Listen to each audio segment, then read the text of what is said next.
Muchachos, hoy vamos a ver la sesión 7 de estructura de la lengua junto con comprensión lectora. Entonces, vamos a comenzar leyendo este texto, pero para que no se nos haga como un poco, ¿cómo les diré? Un poco clásico de que leo y así, para que presten un poco de atención, voy a necesitar. Estoy compartiendo pantalla, permítanme poquito. Ya. Voy a necesitar 3 personas que lean solo un parrafito. Alguien que diga yo. Miren, ese es el texto. Yo. No. Y esos 3 personitas que acaban de decir yo, así como dijeron en orden yo y yo, son como van a leer. Primera persona va a leer hasta el primer punto el primer párrafo. La segunda comienza en por ejemplo y la tercera anteriormente comienza, ¿ok? Todos prestando atención para poder comprender el texto, porque más que nada ahorita vamos a ver comprensión lectora porque van a venir sí que varias lecturitas pesaditas ahí en el examen. Entonces comenzamos con la lectura. No tiene título, para que no se pregunten, no tiene título. Comienzan las personitas ya. La novedad de los años 50 fue que los jóvenes de clase media, por lo menos en el mundo anglosajón, marcaban cada vez más la pauta universal de un nuevo estilo de modernidad en las costumbres. Por ejemplo, en la ropa e incluso el lenguaje de clase baja urbana. Bueno, lea usted. No, era la chava, ¿no? Una chava dijo yo segunda y ya un chavo dijo yo tercero. Pues déjele o lo otro si quiere. Bueno, el chavo el segundo párrafo y la chava, es que no puedo ver sus nombres, no puede ver quién está hablando ahorita. Y el chavo, el segundo, a ver, comenzamos. La primera persona que acaba de leer, la que leyó primero está bien, y segundo párrafo el chavo y tercer párrafo la chava que Ya hasta falta me puse de leer. nervioso. No se preocupen, aquí estamos para estarnos calando, muchachos. Aquí no hay nerviosismo ni hay equivocaciones, ¿va? Va de nuevo, para poder comprender y ver la lectura de otra manera. Va de nuevo, sí se puede lograr. 1, 2, 3. Por ejemplo, en la ropa e incluso en el lenguaje de la clase baja urbana. La música rock fue el caso más sorprendente. A mediados de los años 50 surgió el objeto de la música étnica, propia de los negros norteamericanos pobres, para convertirse en el lenguaje universal de la juventud. Anteriormente, los jóvenes elegantes de la clase trabajadora habían adoptado los estilos de la moda de los niveles sociales más altos. En mayor grado los jóvenes de clase trabajadora. Ahora parecía tener un lugar una extraña inversión de papeles. El mercado de la moda joven plebeya empezó a marcar la pauta ante el avance de los blue jeans para ambos sexos. La alta costurera parisiense se retiró o aceptó su derrota al utilizar sus marcas de prestigio para vender productos de consumo masivo. 1965 fue el primer año en que la industria de la confección femenina de Francia produjo más pantalones que faldas. Ok, entonces aquí con nuestro texto nos está diciendo que los jeans, los pantalones de mezclilla ya los comenzaron a utilizar ambos sexos, ¿verdad? Porque antes no utilizaban pantalones como conocemos las mujeres. Entonces nos vamos a lo que es nuestra pregunta. Pregunta que dice así: la revolución en las costumbres que se inicia... gracias muchachos por leer, se me olvidó. Gracias muchachos por leer. Y va. La revolución en las costumbres que se inicia en los años 50 indica, de esas opciones, ¿qué indica la revolución en las costumbres? La B. ¿Quién va por la B? ¿Cuál, perdón? B. ¿Alguien más está yendo por la B? La B. B. ¿Alguien más va por la B?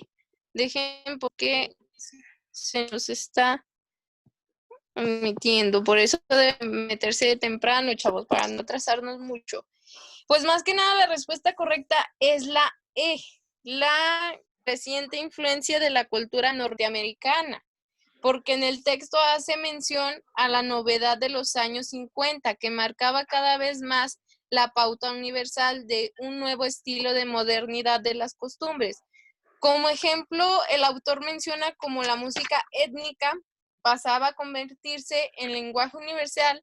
De esta manera se entiende que dicha revolución indica la creciente influencia cultural norteamericana, ¿ok?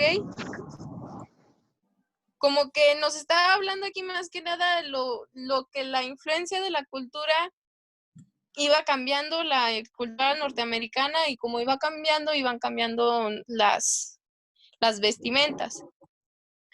Entonces, pregunta número 7, pero no es 7. Dice, la homogeneización de hábitos puede indicar que la juventud busca. ¿Qué busca la juventud? Protestar frente a la realidad social. Protestar frente a la realidad. Correcto, correctísimo. Porque en la década de los 50 apreciamos una señal de protesta de los jóvenes de la clase trabajadora ante los patrones establecidos por los niveles sociales y más elevados, generando por la adopción de nuevos gustos y costumbres, como les decía, propios de las clases bajas urbanas, que luego se tornan en masivas, así como que va cambiando todo aceleradamente. Entonces nos vamos con la siguiente pregunta, pero acepto a la personita que está intentando entrar. Ya está. Nos vamos, dice. Siguiente pregunta. El giro populista de los gustos juveniles significó ¿cuál opción?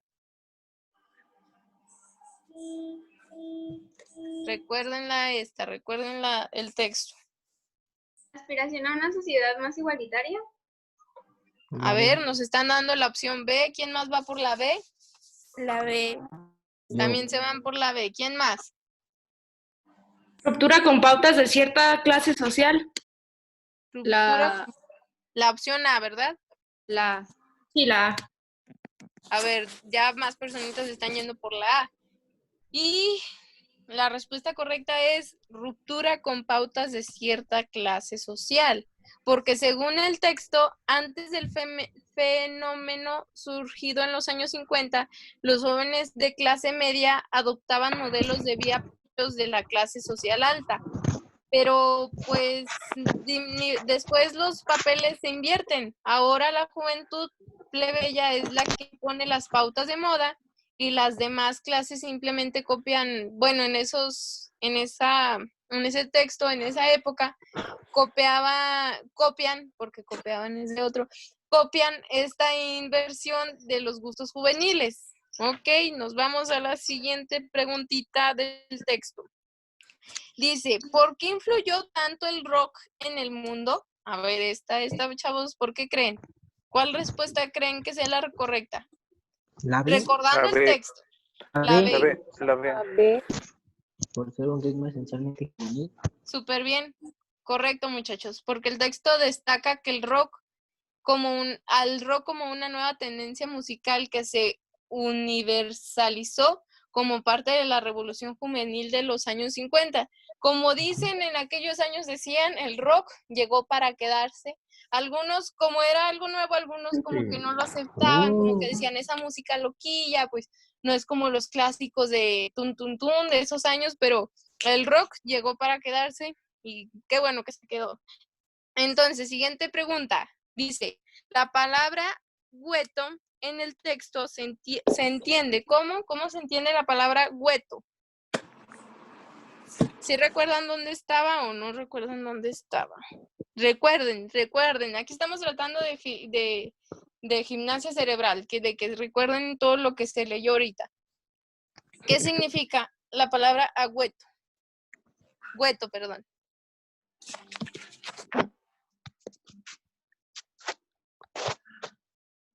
Bueno, les voy a ayudar un poquito porque como que esa palabrita va. Dice respuesta correcta, pues es la más que nada La E. especificidad.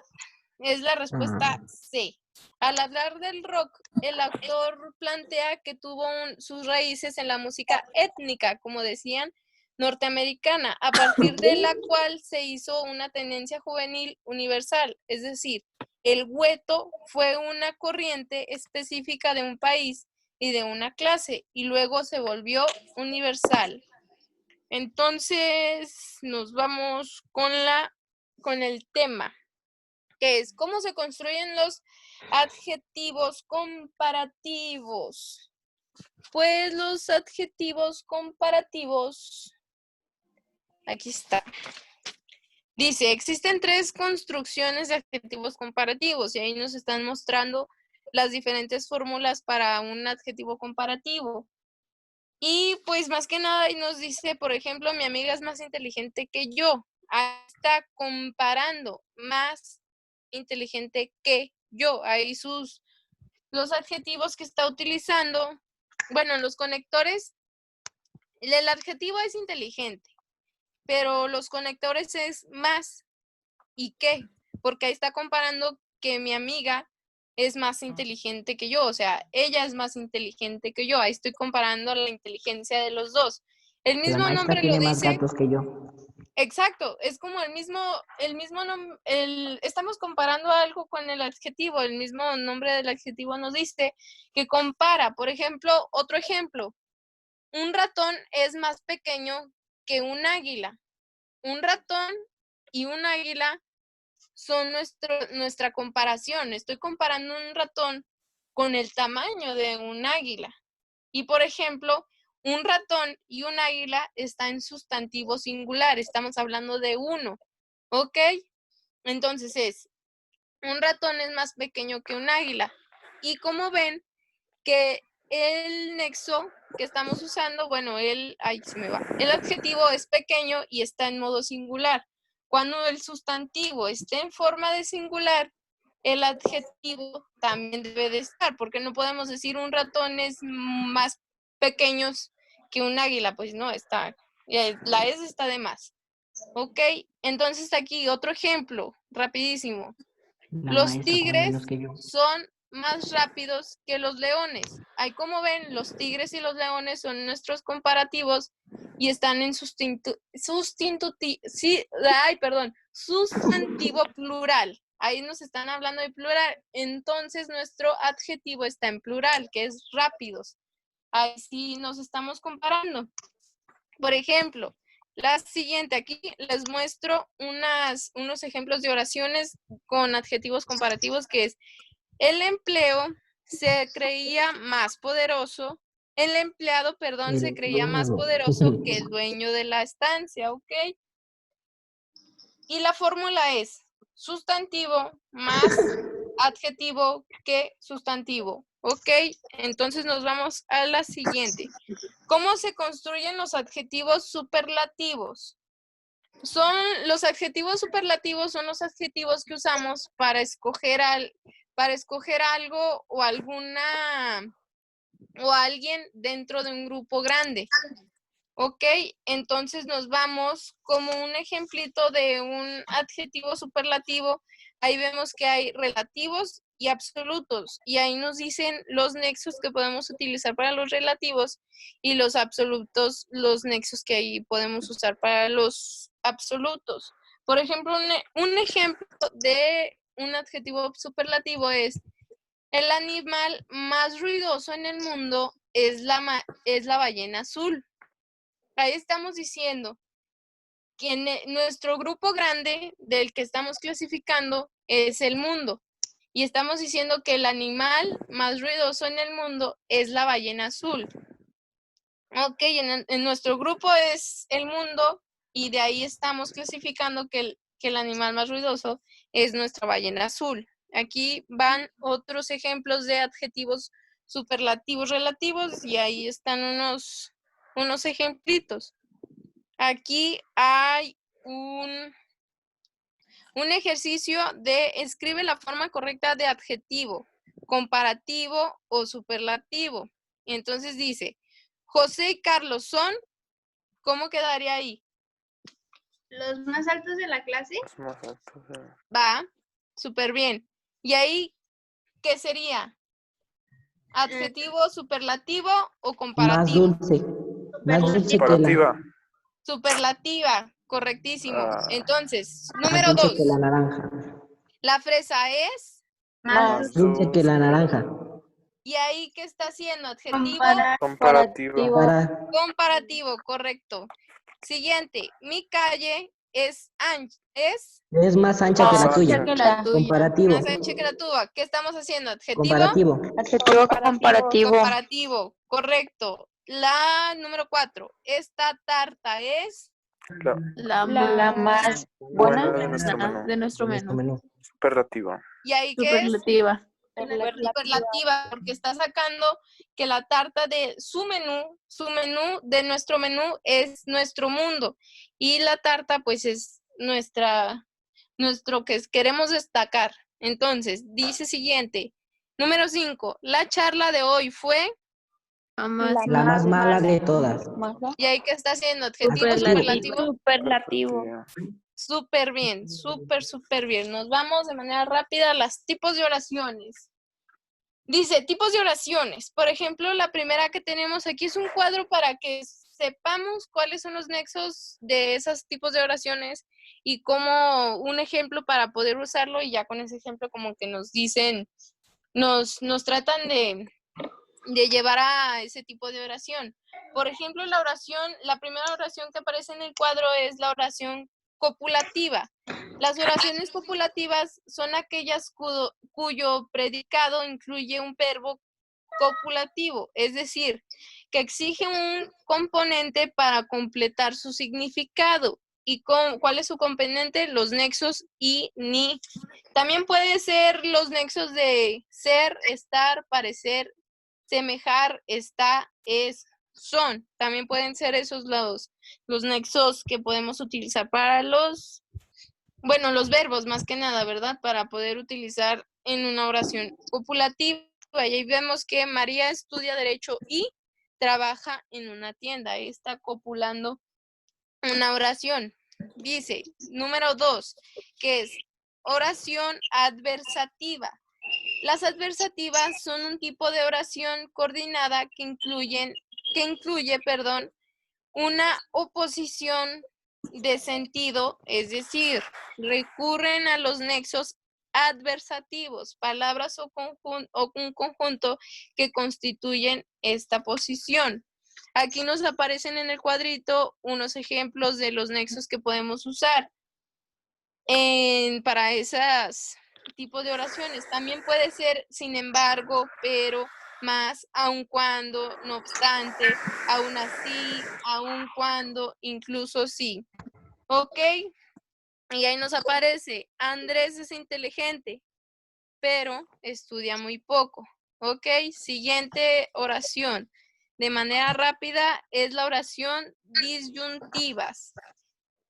Conocemos que las oraciones disyuntivas son las que plantean dos o más opciones respecto de algo, a veces con la intención manifiesta de recibir una respuesta concreta en un sentido y obrar, y otras con la simple necesidad de expresar una duda que aún no se ha podido resolver. Por ejemplo, ahí nos están diciendo que los nexos es o bien, y también puede ser u, porque sabemos que o objetivo pues no se puede, es u objetivo. Cuando empiezan las palabritas con o le cambiamos a la u. Entonces aquí nuestro ejemplo es, ¿vienes conmigo o te quedas con ellos? Ahí nos están dando dos opciones en una misma oración. Siguiente oración, tipo de oración distributivas, conocidas como también conjugaciones distributivas, son nexos que se utilizan para unir palabras o sintagmas en una oración expresando siempre una alternancia. Aquí nos dicen que en uno de los ejemplos, nexos que podemos usar tan pronto como, unas veces, otras veces. Bien. Por ejemplo, el ejemplo que nos están dando es, tan pronto está riendo como se pone a llorar. ahí nos está diciendo dos cosas, nos están dando dos cositas en una oración. Por ejemplo, ya lee novelas de amor, ya lee novelas de historia, como que nos unen dos cositas, pero con esos nexos. Por ejemplo, las oraciones explicativas son un tipo de oración compuesta en las que da una explicación sobre la oración principal. Por ejemplo, aquí nos están diciendo los nexos que podemos usar, que es esto es decir, o sea. Por ejemplo, aquí nos dice, su padre es marinero, es decir, trabaja en un barco. Por ejemplo, también otro ejemplito para mencionar, Juana, que suele ser puntual, hoy llegó tarde. Nos están explicando que Juana, pues, llegaba temprano, pero hoy llegó tarde, ¿ok? Entonces nos vamos de manera rápida a los conectores de subordinación, perdón.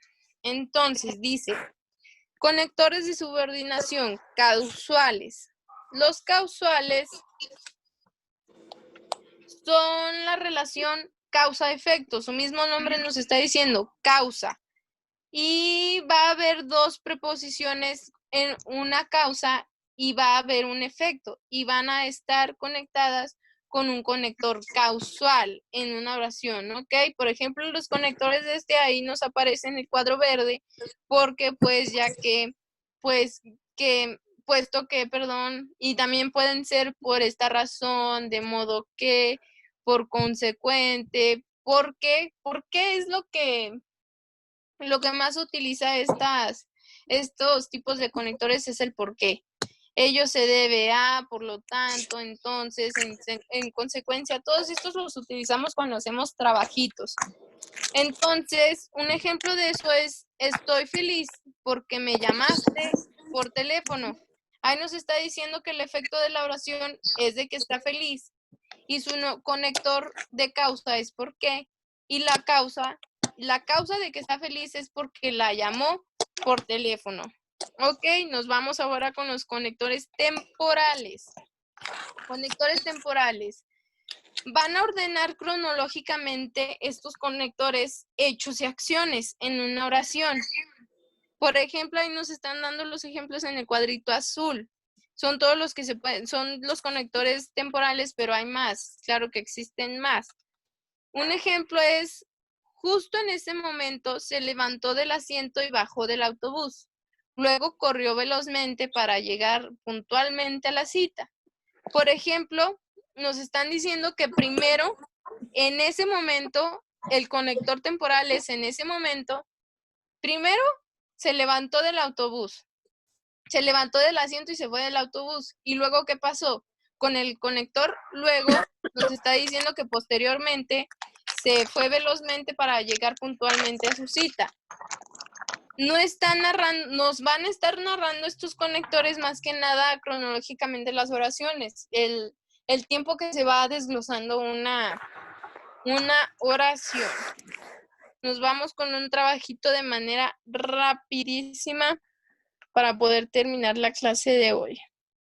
Dice, construye nuevas frases. Dice, reemplaza la preposición subrayada para expresar lo contrario.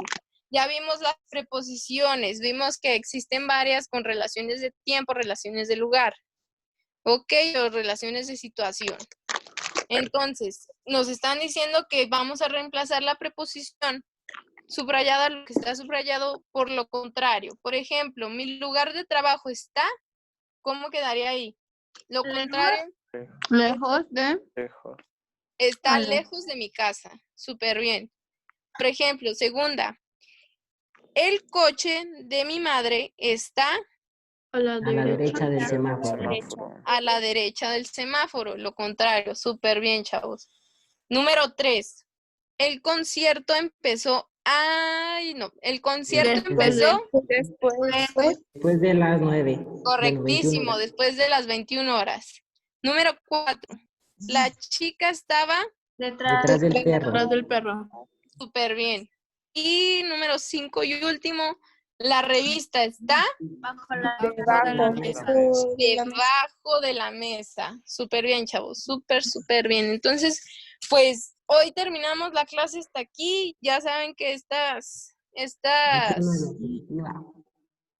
este material lo pueden encontrar en Classroom, al igual que la clase, o nada más el material por ocasiones no se pueden grabar las clases, encuentran el material y lo repasan. Al cabo el material está muy bien explicado. ¿Va? Nos vemos, chavos. Gracias. Hasta mañana. No, gracias a ustedes. Bye. Hasta mañana. Gracias. La Bye, hasta presentación. mañana. Mañana por nada, gracias a ustedes. Que No tengan suben la bonita noche. presentación, Ya está la presentación en Classroom. pero Bye. sin video. No, sin video, sí, sin Presentación video. pura. Hay unas clases con video y hay otras clases sin video, porque en ocasiones no podemos grabar la clase, pero en ocasiones sí. Ahí están la presentación como material y las clases también, las que se grabaron, están como material. ¿Sí? Ok. Bye, chavos. Bonita noche. Igualmente. Igualmente. No se la van a Gracias. robar. No.